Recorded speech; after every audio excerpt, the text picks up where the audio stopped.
Unë nuk kam qenë i apasionuar pas filmit si aktor, as si aktor, si regjisor jo.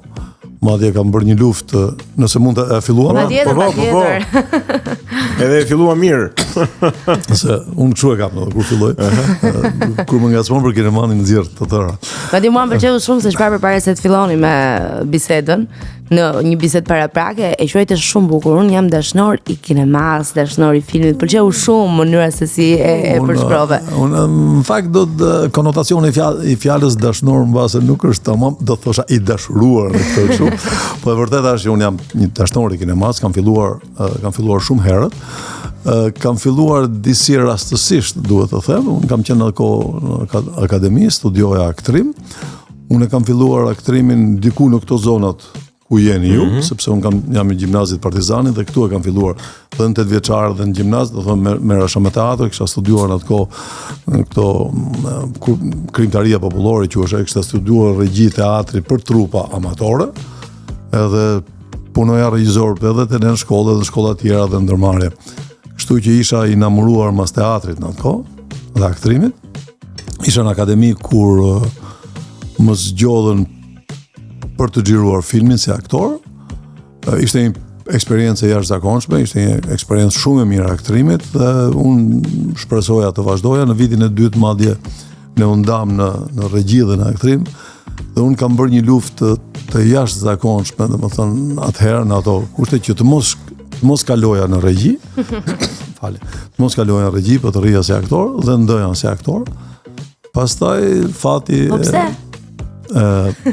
Po se nuk e njihja regjin si të trëmta. Nuk e regjin si gjini, si gjetje, si apo thjesht doje edhe të ishe i dukshëm në atë kohë. Nuk e dija që, domethënë unë e kisha shijuar këtë të qenurit kështu aktore, ke parasysh sidomos në ato kohë që vite se tani janë bërë gjithë, po tash jemi si sheshi omoni, jemi ai që themi, po në atë kohë ishte ndryshe dhe natyrisht ti e shijoja këtë. Po nuk besoj se ishte vetëm kjo ana e jashtme të njohurit. Aktrimi mua më rrinte në një farë mënyrë në gjak, e desha shumë dhe shpresoja që aty do vazhdoja.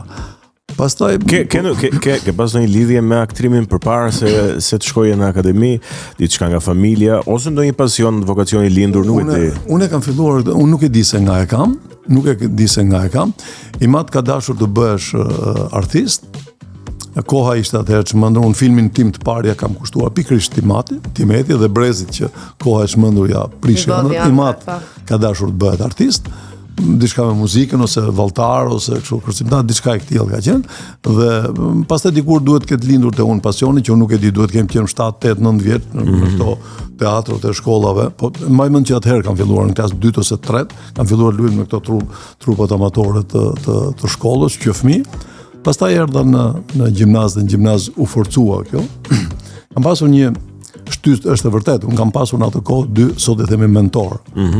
Xhaxhai i cili ishte piktor dhe Daja, domethënë nga vllai nënës, i cili ishte në fakt inxhinier, po ishte njeriu më i apasionuar pas letërsisë dhe pas arteve që kam njohur. Kishte një bibliotekë shumë të madhe, me të cilën unë urrita, domethënë ai më ka ushqyer me letërsinë. Qofta të lejuar, qofta të palejuar, sepse ai kishte edhe nga këto.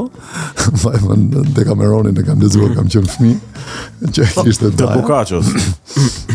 Kam lexuar. Dhe besoj këta të dy kanë qenë shtysa për të marrë me teatr deri në momentin që të dy filluan të më frenonin, sepse rash në mënyrë drastike nga mësimet, sepse merresha me teatr dhe lexoja. Edhe pastaj u bë një problem shumë i madh në familje. Bëhet fjalë për gjimnazin, gjithmonë. Gjithmonë për vitet e para të gjimnazit bëhet këtu. Komshi me ju. Po, ti gjimnazit. Tani si e sheh pra këtë pjesën e të përqendruarit në një gjë që ti e ke qejf edhe të biesh nga mësimet. Mua nuk më duket problem i madh, për shembull.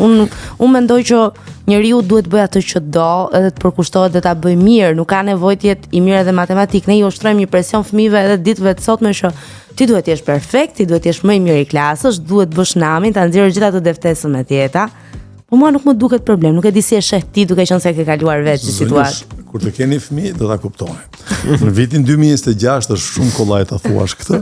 Unë e kam thënë shumë vite përpara te vajzat, por në kohën tonë kjo ishte e pamundur. Domethënë ti duheshe në mënyrë absolute të kishe nota të mira për të shkuar në shkollë të lartë. Nëse nuk shkoje në shkollë të lartë, ti ishe i dështuar.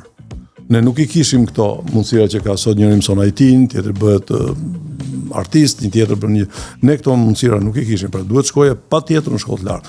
Ëndra e prindërve tanë dhe për fat mira për të keq edhe imja dhe e brezit tim ishte që të shkonin në shkollë të lartë. Nëse më thua mua sot që çka ke bërë më të mirë, kam bërë atë që i ka jashtë dhe vajzat shkuan dhe studiuan në shkollë të lartë.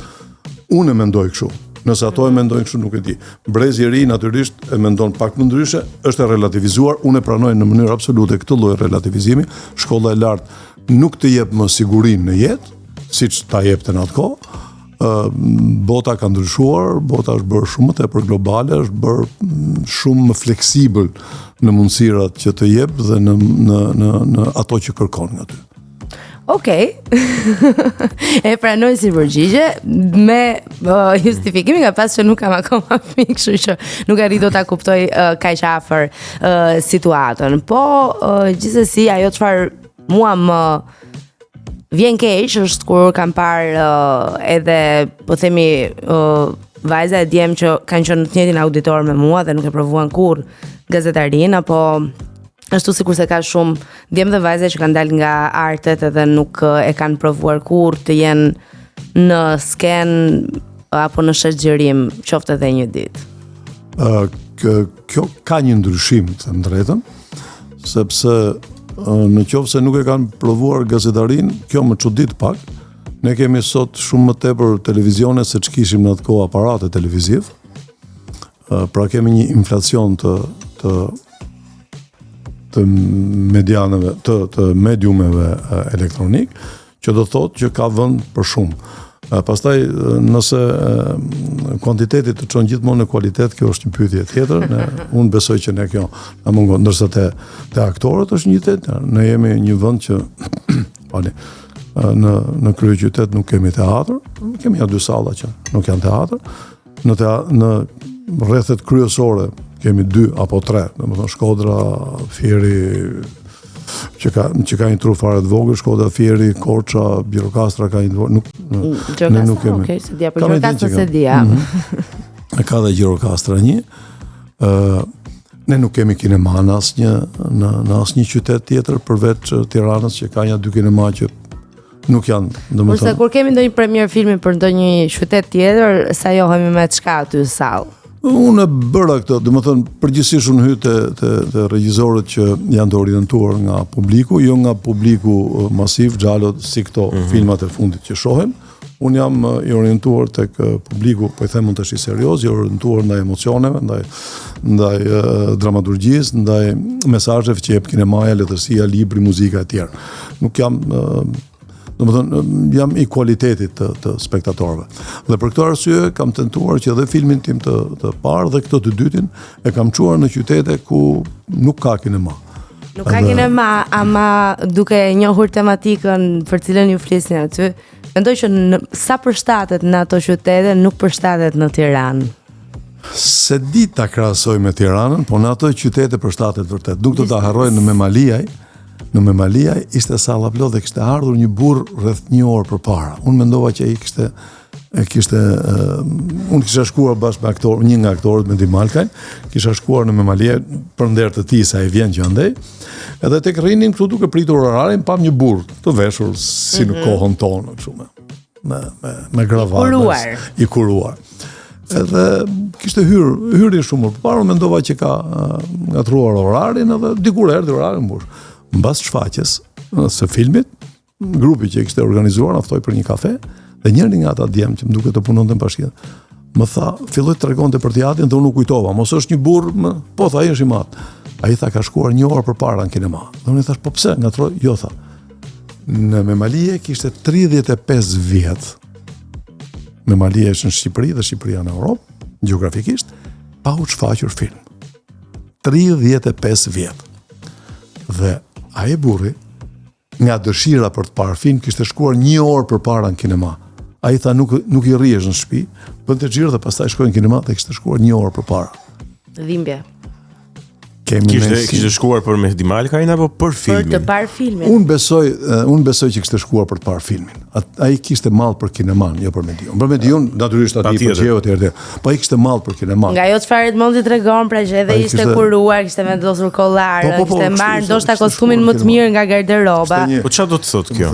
Çfarë do të thotë? Sepse jemi mësuar ndoshta me dukuritë e filmave që shfaqen vitet e fundit për të thënë që më publiku këto do, e kupton? Këto gjëra do. E vërtet. Po unë të pyeta për të kuptuar nëse publiku do dhe dramaturgjinë. Natyrisht që publiku do dhe dramaturgjinë, po unë shoh një problem. Publiku ynë është çmësuar të shkojë në kinema.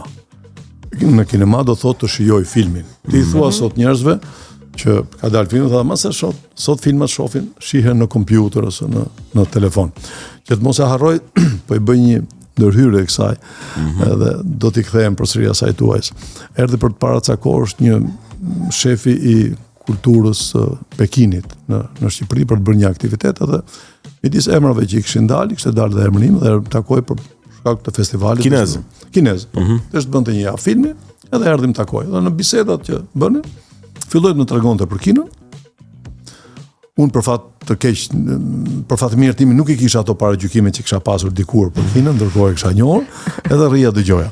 Edhe ai më tregon që në kinë, përveç se janë ndërtuar 35.000 kinema, kina është e madhe. Ajo që ishte për të vlerësuar, për mua përshtypje ishte që rinia sot në kinë e ka kineman in. Pra rinia i krenohet njëri tjetrit me filmin që ka parë.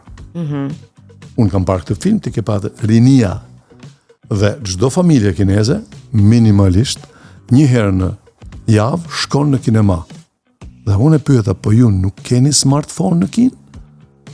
Kanë dhe i kanë të fundit fare, biles. Qeshje. Po se keni ju këtë brëndë, ndërkohë që kujto që ti thua ashtu, thot, ama se e shoh në telefon. Vërteta është që kinemaja rëndësishme është si medium, edhe nëse e shohin në telefon apo nuk ka ne problem. Si medium është i rëndësishëm dhe të shijuarit në kinema, në ekran, është një gjë tjetër, sepse është një kënaqësi kolektive që ti e ndan me gjë tjetër, ajo është e krijon ndjenjën e kolektivitetit, të familjes që shijon një të bukur, të emocioneve që ndahen me njëri tjetrin, të mesazheve që i marrim të gjithë bashkë dhe pastaj dikush i përpunon për mirë, dikush për keq. Do duhej të kishte kinema në qendër urbane në kryeqytetin ton këtu brenda të aksesueshme edhe nga ata që s'kan makina për të shkuar deri në qendra tregtare ku janë kinemat aktuale, edhe për pensionistët, edhe për fëmijët. Në mënyrë absolute, ky është një dështim shumë i madh i shoqërisë tonë. Ne flasim për këto historira të futjes MBE e kështu gjërash. Jemi me ditë larg, do thonë mbase e keni parë, unë disa vite kam bërë gazetari, kryesisht gazetari politike, por kam qenë korespondent në Gjermani dhe mbuloja shumë kohë Brukselin dhe Strasburgën, pastaj kam qenë 1 vit e gjysmë në Bruksel me punë, po për këto probleme dhe jam njohur në atë kohë me politikat. Politikat kulturore janë bazike për pranimin, po themi ne kot tash I flasim për pranimin në BE-se, ashtu. Po për hyrjen në një familje tjetër, BE nuk ka rëndësi. Kinemaja në botë është shumë e përhapur. Bota ka maksimumi është 35.000 banor për kinema. Ka që kanë me 15.000 banor. Pra, mendoni se sa kinema, mendoni se me 35.000 banor, sa kinema duhet kishte Tirana? Do thotë që duhet kishte 30 kinema. 30 kinema. Ashtu. Tirana ka një kinema në qendër, ishte një merit, një iniciative. Atëherë, mu me zim dalim fjalë të mira për shtetin, po vërteta kështu është që ishte një iniciative e dramas në atë kohë që ishte ministër që hapi mileniumin. Ideja e tij ishte për të hapur dhe disa të tjera, unë e kam njohur atë në atë kohë dhe optika e tij për kineman ishte çuditërisht më e saktë që ishte. Pastaj hyn gjërat të tjera në mes, lëvizin prioritetet edhe kam përshtypjen s'ka të bëj vetëm me faktin që nuk kemi kinema mjaftueshëm sa për të plotësuar nevojën e publikut, por edhe me filmat që shfaqim kinema. Në ato që kemi. Jo, padyshim, shikoni, ka një kështu, tash ti më nxorrët te ajo që un kam aty ku të vlon shpirti. Te politikat e filmit. Po por duhet të pranojmë një gjë. Ne kemi politika të gabuara